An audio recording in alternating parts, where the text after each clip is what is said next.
Hello, 2026. I wanted to start the year with something simple. A look at how this image came together. I was inspired by a book I recently read, Memoirs of a Geisha. What stayed with me was the use of colour, restrained, deliberate, and emotionally powerful. Inspiration can come from anywhere, not just images, but stories and feeling. This image uses very few layers. Most of the mood comes from a simple colour grade and letting colour guide the image rather than adding more. Let's have some fun. Here is the base image that I started with, generated with Leonardo AI. And in my mind, I wanted that abstract portrait look, and the focus was on the colour, and that's why I chose the red. I'm happy with the tone of the red of the butterfly and the lips. What I'm not happy with is the overall colouring. It's got more of a yellow tone coming through.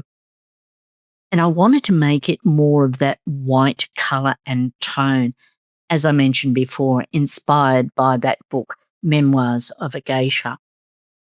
What I'm going to do now is break down the layers, show you what I did to get the finished product. But first, let's have a look at the layer stack over here, and you can see that there's a levels, a curves, a solid colour fill, and Nik Collection, and that's all the layers that I did to achieve the finished look. Let's have some fun playing with colour and adjustment layers. Over on the layer stack, my first adjustment layer was a levels, and I'll turn that layer on. And you can see now it's given it a bit more brightness into it. It's lifted tonally the range of colours, and I'm happy with that. Let's have a look at the properties to see what I actually did. I'll open it up.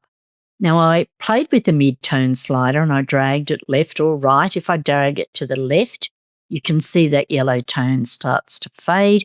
Maybe that's the colour that I'm after. I'll just do undo on that to get it back to the original. Sometimes I come in and I click on auto and I see what it does. That deepened the yellow tones and I wasn't happy with that. To get that lift, what I did was move the midtone slider to get that light coming through, and that's what I call the base layer, just getting my tones and colours right before I start playing. The next layer is where I've used curves, and I'm going to turn that layer on. Now I'm getting what I'm after, that white with that strong pop of red. Now have a look at the difference in the tone and colour in the red butterfly and the lips. Very abstract, but I do love what's happening now with the image. But when I stop and look at it and I think I wanted that pure white look, again, inspired by the book Memoirs of a Geisha, and that's sometimes where inspiration can happen. What can I do with this? I tried a couple of different techniques. It didn't work for me. So I went to solid colour fill. I'll turn this layer on. Now I'm getting that white look coming through. What I'm going to do is show how I use the solid colour fill to get this look. To work with the solid fill adjustment layer, I come down here to the bottom. I'll click on that symbol there and I'll choose solid colour. When the colour picker is open, I can see that it's picked at white because the hex code is all those Fs. I have to be careful with that, but I'll cancel that out, and that now applies a white solid colour layer over the image. But what I wanted to do was mask that white off the face. I'll click on the mask, I'll disable the mask, and you can see now what it's actually done. It's put that white colour right across the whole image, and that's not what I wanted, particularly because it dulled down the red butterfly and the red lips. I'm going to turn on that layer mask, and what I've done is I've brushed or masked off the white off the face. I left it in the background, but I masked that white solid colour filler off the actual face. Let's have a look at the blend mode now. It's on lighten and the opacity is at 60%. If I change that back to normal and I put that right up to 100%, I get a different look again. I can then disable the mask, and that's where I get that solid colour fill. I'm just going to do undo to get it back to where I want it.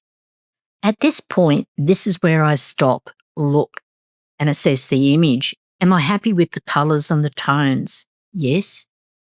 Is it the story that I'm trying to tell? Yes, it did fit what I had in my mind. But is something missing? What else can I do with this? And this is where stopping, looking, feeling what the image is speaking to you or telling you, and then going, that's it, I'm happy with it, or I wonder, or what if? Let's play. And that's what I did with the last layer, where I went into Nik Collection. And I'm going to show you what I did to get this difference in the colours, the tones, and the overall feel for the image. I'm working with Nik Collection 8, and it's one of my go-to tools after Photoshop where I can get a different look, experimenting with the different filters. Nik Collection 8 is a plugin into Photoshop, and with version 8, you now can put it into a floating toolbar, and you'll see that I've got analog, Viaza, color effects, and silver effects positioned here. If you're working with Nik Collection on another version, you will find that you'll have to go to Filter and access that there. Let's go in, have a look at Viaza and see what I did to get the finished look. I've opened Viaza, and now what I'm going to do is go over onto the left-hand side and choose one of the filters. And this is how I do it. There's many ways that you can choose, but I'm visual and I like to play and see what it does. So for example, if I click on this filter, which is Fill Light, let's see what it does. I'm happy with that. Let's go over and have a look at another filter where it says Darken. If I click on that, that's a version that you may like. If I come down here and start looking at tones, and I'll click on that filter, and for me, I look at that and I think, no, that's not what I had in mind. There's another one here that is quite useful for something like this, and it's called High Contrast. And if I click on that, that gives a very different look. Abstract, I've got the features of the eye, the butterfly, the nose and the lips, but the face tends to recede in the background. Is that what I'm after? Do I want to play with another filter? Let's have a look here and see what else. Adjust foreground. I've got another one there, adjust sky. This is where you play with the different filters. And I find this helps in me getting that art look in some of my images. But what I'm going to do is cancel this layer, and then we're going to come back to the final image, and let's have a look at the tones, the colours. Here is the finished image. All it took was a levels, a curves, a solid colour fill, and Nik Collection to give that final punch that I was after. Could I do more with it? Yes. The main purpose of creating this image was I felt like being creative and playing. I didn't want to make a composite. I didn't want to go through cutting out elements, thinking of the story. It was about playing and exploring with colour. And you can achieve this look on your photos, on your digital art, on AI, with just using different colour techniques. Let's have a look at that last layer again. There's a mask that has been attached to that layer, and you can see that I've done some masking on areas that are in the image. I'm going to disable that layer or mask, And you can see it's got a little bit of white bleeding through, and I wasn't happy with that. So what I did was I did a bit of mask work or brush and took that white bleed away using a black brush. Creating an image doesn't have to be complicated. It doesn't have to be a masterpiece. It's about playing, exploring, seeing what you can create. And that's why you build your skills and technique as you go through creating images. And then you have what I call the go-to toolbox. This doesn't work, then I'll try this. I was happy with the image, and I created a series of these images. It's all about color, experimenting, and playing.